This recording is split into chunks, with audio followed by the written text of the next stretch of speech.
Été 1492. 3 vaisseaux espagnols sillonnent les mers à la recherche de la route des Indes par l'ouest.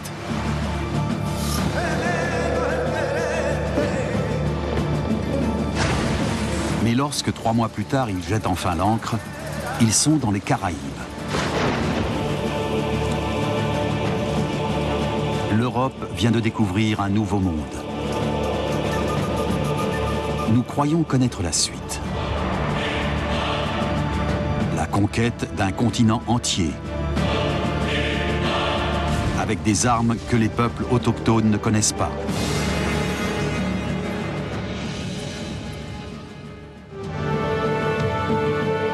Tout commence il y a 500 ans avec un homme qui a une idée audacieuse et qui va changer le monde à jamais.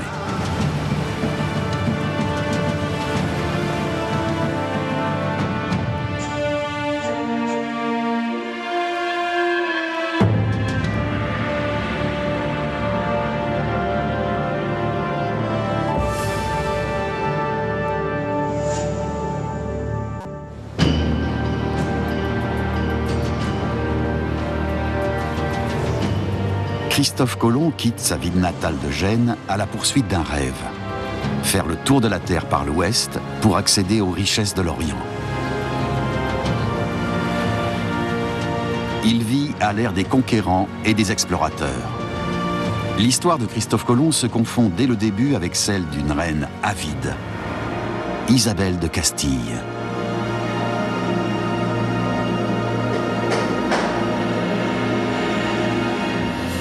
L'élite européenne s'est enrichie grâce au négoce avec l'Orient. L'or, la soie, les épices et les pierres précieuses comptent parmi les biens les plus convoités. Mais lorsque la route de la soie tombe aux mains des Turcs, ce commerce lucratif est remis en cause et la richesse des souverains menacée. Isabelle, reine d'Espagne, doit trouver de nouvelles voies pour commercer avec l'Orient. Dejadlo pasar. Elle a un plan. Isabelle est la femme la plus puissante d'Europe, un continent qui commence à se libérer du carcan du Moyen-Âge. Depuis des siècles, on y construit des villes et des châteaux, symboles du pouvoir. Dans leur lutte pour l'hégémonie, rois et papes lèvent d'immenses armées. Nulle part au monde, la rivalité et la compétition entre les souverains ne sont aussi rudes qu'en Europe.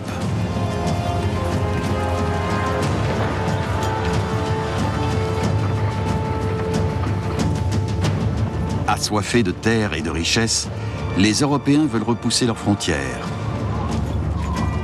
et portent leur regard vers l'horizon. Ils ne se doutent pas encore qu'au-delà de leur monde, il en existe un autre. Sur les rives de l'Amazone vivent des milliers de personnes, regroupées dans des centaines de villages. Dans les Andes se trouve le plus grand empire d'Amérique, dirigé par des rois divinisés. L'Amérique centrale est la région la plus densément peuplée au monde. Plus au nord, sur la côte atlantique, les villages se succèdent au cœur d'une terre fertile. Sur les bords du Mississippi, les autochtones ont bâti des pyramides monumentales. Le Nouveau Monde est en réalité un monde très ancien, peuplé de chasseurs et de cueilleurs, de pêcheurs et de paysans, d'esclaves, de soldats et de rois.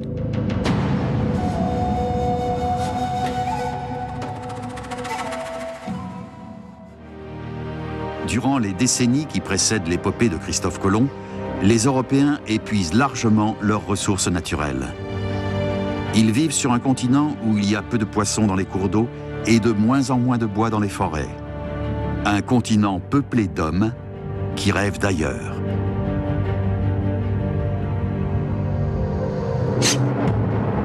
Nulle part, les rivalités entre princes et rois, l'ardeur religieuse, la curiosité, la vanité et l'appât du gain ne sont aussi vifs qu'en Europe. On invente l'imprimerie, ce qui permet d'alphabétiser une part croissante de la population et de répandre des idées novatrices sur le continent. C'est toute une société qui est prise de cette fièvre de renouveau. Elle porte non seulement son regard sur ses propres dysfonctionnements, mais aussi sur ce qui se cache derrière l'horizon. Soudain, beaucoup se sentent à l'étroit chez eux.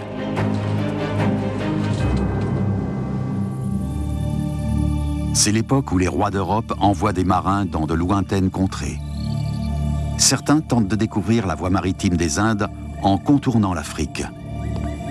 Mais l'un d'eux veut mettre le cap sur l'ouest pour atteindre l'Orient.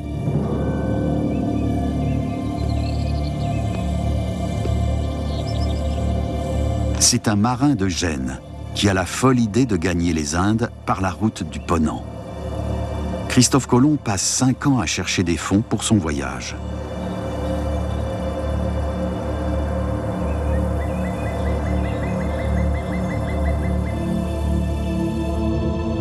Depuis sa victoire sur les Maures, Isabelle de Castille est reine de l'Espagne unifiée. Avec elle, le navigateur trouve enfin une alliée. La couronne espagnole a tout à gagner dans cette entreprise. Équiper 3 navires ne coûte pas très cher et les gains potentiels sont considérables. Des richesses, des voies commerciales, des sujets et des terres.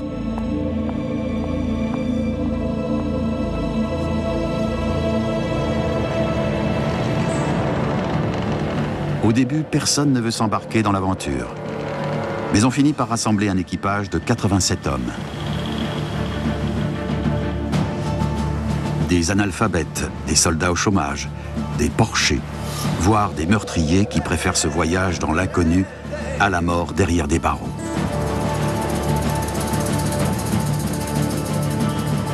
Ces hommes n'ont rien à perdre.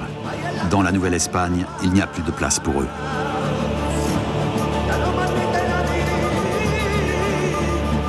Avec sa cohorte de desperados, Christophe Colomb quitte le port de Séville.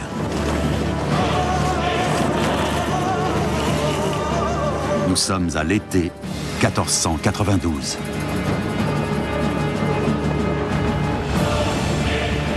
Christophe Colomb a promis à la reine Isabelle et à ses hommes d'arriver en Inde en 6 semaines. Mais la traversée dure bien plus longtemps que prévu. Peut-on atteindre les Indes par cette route ?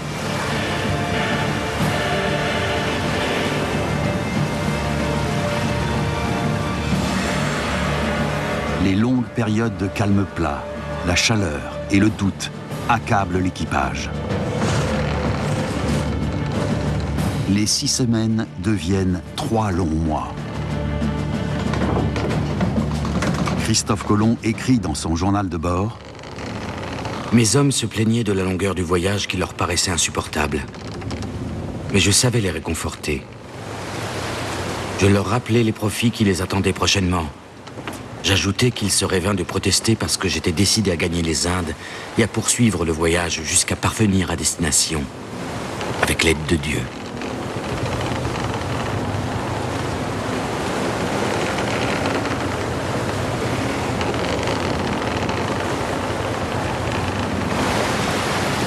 Enfin, ils aperçoivent la terre.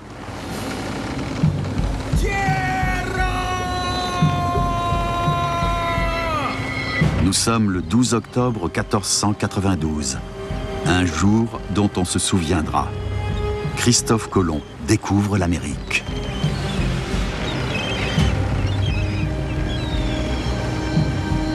Je ne voyais ni mouton, ni chèvre, ni aucun autre animal. Mais ce que j'aperçus était aussi différent de notre monde que le jour et la nuit. Les plantes, les rochers, tout ce que je voyais était différent.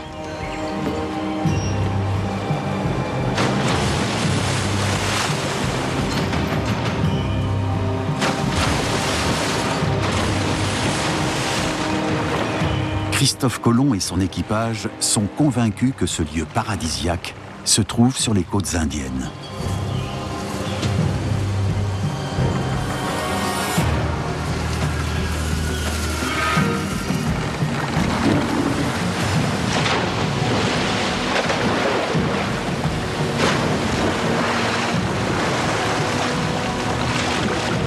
Les hommes sont épuisés, mais reconnaissants.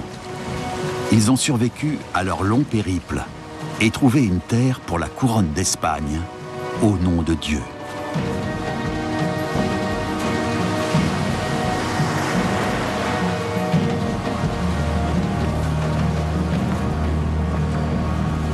Mais où sont-ils exactement? Où sont les villes et les ports indiens qu'ils pensaient découvrir? Où sont les marchands et leurs précieuses denrées?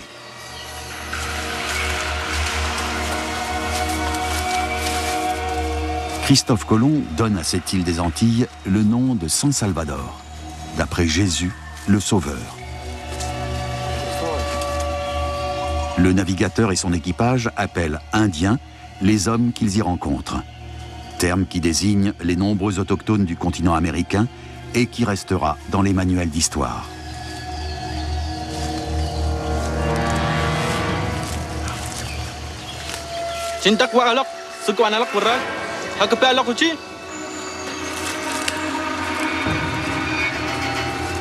Christophe Colomb ne verra jamais les véritables Indes, ni leurs habitants.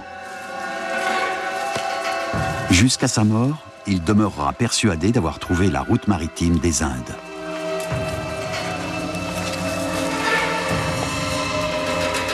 Jamais il ne saura que sa découverte est bien plus importante et qu'elle changera le cours de l'histoire mondiale.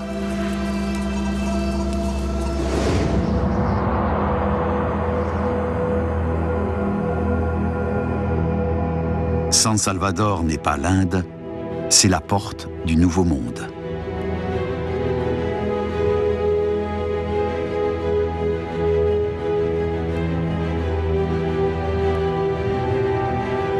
En Espagne, Isabelle attend depuis des mois des nouvelles de ses sujets.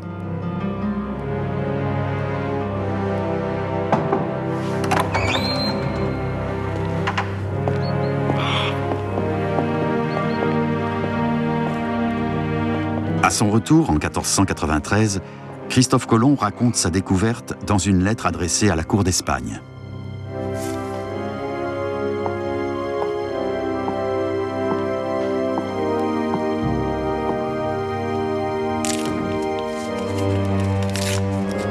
Sur quelques feuillets, il parle d'une île très éloignée de l'Europe, d'un merveilleux paradis et d'or en abondance.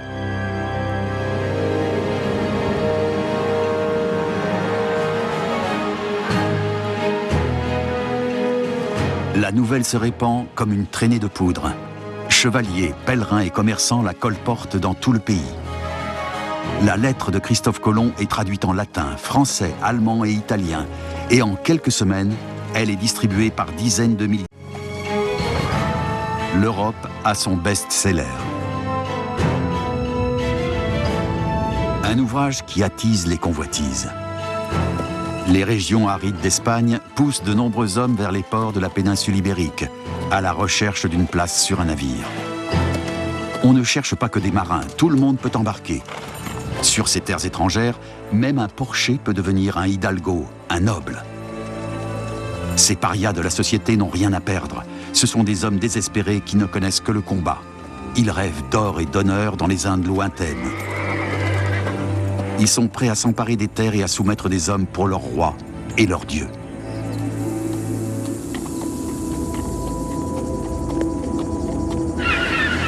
C'est le début de la conquête de l'Amérique. C'est ainsi qu'en 1493, 17 vaisseaux et plus de 1000 Espagnols débarquent dans le Nouveau Monde. D'une avidité sans bornes, ils sont équipés d'armes et se déplacent avec un animal qui n'existe pas encore en Amérique. Sans chevaux, les Espagnols ne seraient jamais parvenus à faire disparaître des empires entiers en quelques années. En peu de temps, l'empire Inca tombe aux mains de Pizarro.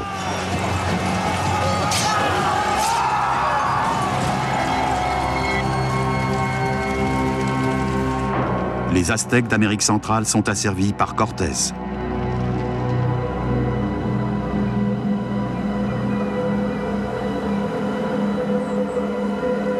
À l'arrivée de Christophe Colomb, des millions de personnes vivaient dans des cités florissantes. Les Espagnols en font des déserts.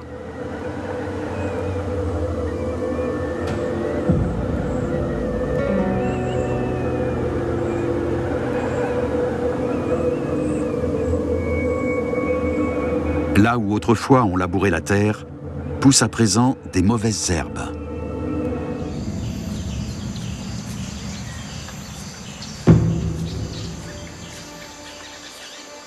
Mais les Espagnols n'auraient jamais pu conquérir aussi facilement le Nouveau Monde sans un passager clandestin qui peut semer la mort.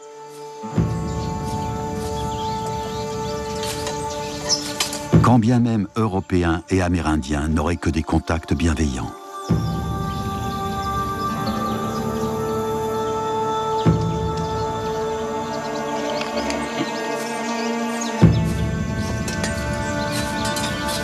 Une épidémie se déclara.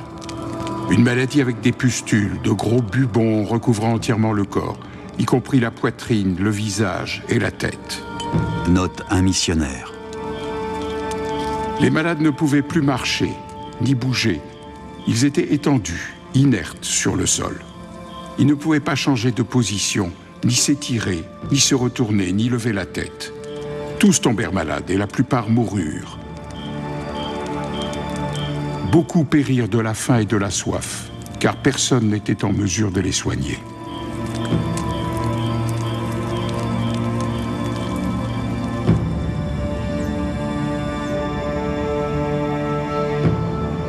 Sur tout le continent, les autochtones sont victimes de maladies mortelles.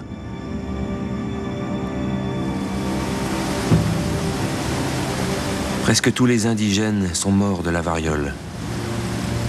Ainsi, Dieu n'a laissé aucun doute sur la propriété des terres. Écrit un chroniqueur.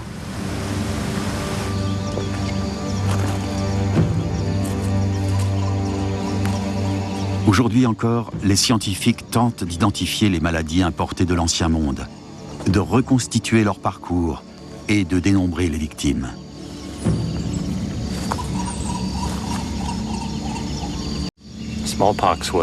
La variole a été introduite accidentellement au XVIe siècle en Amérique. C'est un virus très résistant. Dans les couvertures des malades, il peut survivre et se propager pendant des semaines. De plus, à bord d'un navire transatlantique, il peut se transmettre d'hôte à hôte. Une fois arrivé en Amérique, le virus s'est propagé à des millions de nouveaux hôtes, des personnes qui n'étaient pas immunisées. Ainsi, la variole, tout comme la rougeole et la grippe, a eu un effet dévastateur sur les peuples amérindiens. On ne sait pas exactement combien de personnes sont mortes. Des estimations prudentes parlent de 50% de la population, mais ce serait plutôt 90%, voire plus. La propagation fulgurante des maladies européennes est favorisée par le commerce entre les tribus indiennes. Beaucoup disparaîtront sans avoir jamais vu un Européen. Les virus sont plus rapides que les hommes qui les ont apportés avec eux. Ainsi, conquérants et explorateurs découvrent des régions inhabitées, où personne ne leur fait plus obstacle.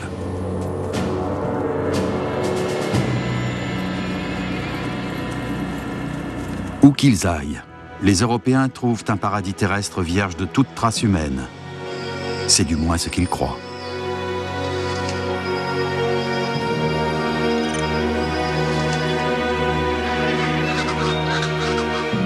Ici vivent 1000 espèces différentes d'oiseaux et d'animaux forestiers que personne n'a jamais vus, ni ne connaît, sans parler de les nommer.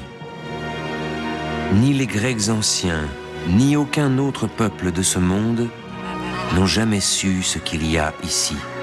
Témoigne un missionnaire espagnol. On a le sentiment que Dieu a créé ici un autre monde, une autre nature.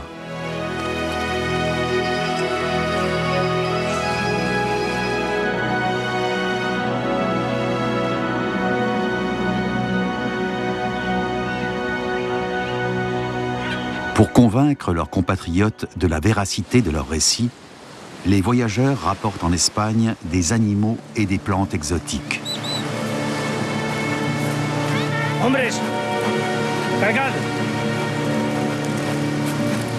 Du maïs, du piment et des courges.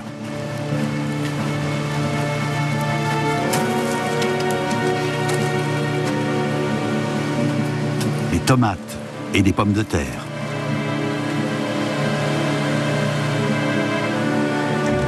Mais lors du voyage de retour, un autre passager clandestin est à bord, dont il ne soupçonne pas l'existence. Une bactérie rend malade tous ceux qui entrent en contact avec elle. Elle se propage dans toute l'Europe à partir des ports et de leurs bordels. Elle provoque des douleurs et rend les hommes fous.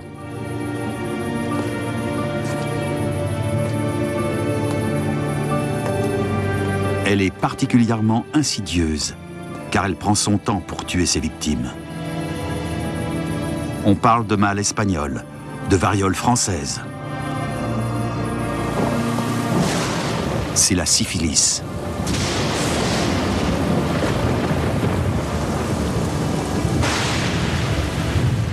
Beaucoup voient dans cette maladie un fléau infligé par Dieu à l'Europe pécheresse.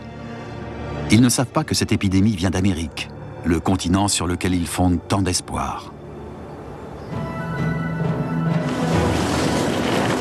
Après 1600, de nouvelles vagues de colons continuent de déferler sur l'Amérique. L'Angleterre supplante l'Espagne et devient la nouvelle grande puissance européenne. Elle réclame sa part du gâteau américain.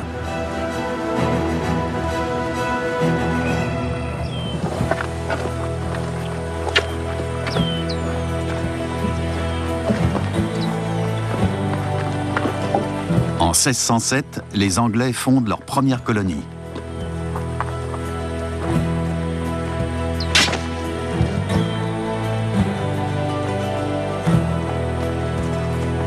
Ils la baptisent Jamestown, en l'honneur de leur roi.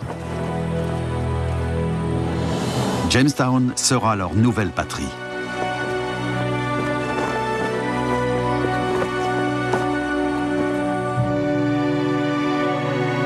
Ici, ils veulent réaliser des profits pour les compagnies commerciales de la métropole britannique. La terre qu'ils s'approprient leur paraît bénie.